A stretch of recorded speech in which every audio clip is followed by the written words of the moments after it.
The courtroom froze. Judge Randall Pierce, known for his biting tongue and inflated ego, leaned forward from the bench and glared at Staff Sergeant Liam Harrow, a decorated tomb guard of the 3rd U.S. Infantry Regiment, the Old Guard. Harrow stood tall, spine straight, still carrying the silent discipline of the tomb of the unknown soldier in every breath. The judge smirked. "That fancy little march of yours, do you think it means anything here?" A murmur rippled through the room. The judge had just ridiculed one of the most sacred military duties in America, and Harrow had been called here not as a suspect, but as a witness in a vandalism case involving the tomb's sacred grounds. But Judge Pierce didn't care. He jabbed his gavel. "You will answer me, Sergeant, and drop that stiff posture. You're not guarding your precious tomb here." Harold didn't flinch, and that was when the judge's humiliation began, the kind he never saw coming. Everyone could feel it, a thick tension creeping into every wooden crack of the courtroom. Sergeant Harold's voice was calm, collected, and impossibly disciplined. "Your Honor," he said evenly, "the tomb is not precious. It is sacred, and standing with respect is not a performance. It is a promise." The judge barked out a laugh. "A promise? This is a court of law, not some dramatic military ceremony. You soldiers take yourselves far too seriously." Gasps spread across the audience. The prosecutor tried to intervene. "Your Honor, Sergeant Harrow is here to testify." The judge slammed the gavel. "I don't care why he's here. I want him to relax. Stop standing like a statue." But Harold didn't lower his bearing. Instead, he looked the judge directly in the eye, not with disrespect, but with the strength forged through storms, funerals, and endless hours of silent vigil. "With respect, sir," Harrow replied, "I only relax when my watch is done. And until every honor and every truth is protected, I remain at attention." The judge turned red with irritation. Then he made his first mistake. "If you can't obey me, I'll hold you in contempt." The room went silent. Harold slowly reached into his pocket. The bailiffs tensed, but instead of a weapon, he pulled out a silver badge. The entire courtroom stared as it caught the light. Harold placed the badge on the witness stand, a metal emblem etched with a single inscription: "Tomb Guard Identification Badge 742. Earned, never issued." One of the rarest military badges in existence. Judge Pierce scoffed. "And what is that supposed to mean?" A veteran in the audience stood up. His voice cracked with age, but carried the weight of history. "That badge means he passed one of the hardest tests in the military. Only a few hundred ever earn it. Judge, mocking a tomb guard is like mocking Arlington itself."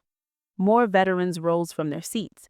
The judge looked rattled, but Harold didn't raise his voice. He didn't need to. "Your Honor," Harold said quietly, "the tomb is not precious. It is sacred, and standing with respect is not a performance. It is a promise." The judge opened his mouth to respond, but before he could, the courtroom doors burst open. A man rushed in, panicked and breathless. The head bailiff stopped him. "Sir, you can't just—" The man pointed at the judge. "Your Honor, the man accused of vandalizing the tomb, he just confessed. And he said he did it because he thought the tomb was just a show, something he heard you say at a public event." The courtroom exploded with shock. Judge Pierce froze. He had been mocking the tomb guard for years, mostly in private conversations, cocktail parties, political events, and now those words had fueled a crime against Arlington. And everyone in the courtroom knew it. Chaos erupted. The prosecutor motioned for a recess, but the judge was visibly shaken. His arrogance was cracking like thin glass. Veterans were glaring at him. Military families whispered angrily. Reporters scribbled faster than they ever had. Judge Pierce rubbed his temples, sweating. He looked at Harrow, really looked at him for the first time. "Sergeant, I didn't realize." Harold stood calm, unwavering. Respect is not a ceremony, Your Honor. It's a responsibility, one I carry every hour I'm alive. The judge swallowed. His voice broke. I may have underestimated your duty, but Harold wasn't done. The tomb is guarded 24/7, through storms, through snow, through national crises. We do not break formation. We do not abandon our post. We do not ridicule the sacrifice of those who never came home. The courtroom was dead silent. The judge stared down, ashamed. A man with power had just been put in his place, not with anger, but with honor. When court resumed, Judge Pierce's voice was different, smaller, humbled. He cleared his throat. Sergeant Harrow, you will remain as you are. At attention. You have earned that right. Harrow nodded once. Then, in an unprecedented move, the judge stood up from the bench. The entire courtroom fell silent. Pierce stepped down, walked toward Harrow, and slowly extended his hand. His voice trembled. I apologize, not just to you, but to every soldier who ever stood watch when the rest of us slept. Harrow accepted the handshake, firm and respectful. The judge sat back down and immediately ordered the maximum lawful penalty for the vandalizer who had violated the tomb. Then Pierce looked around the courtroom and delivered a final message. Mocking the tomb guard is mocking the unknown soldier. Mocking the unknown is mocking the nation that sleeps under the protection of sacrifice.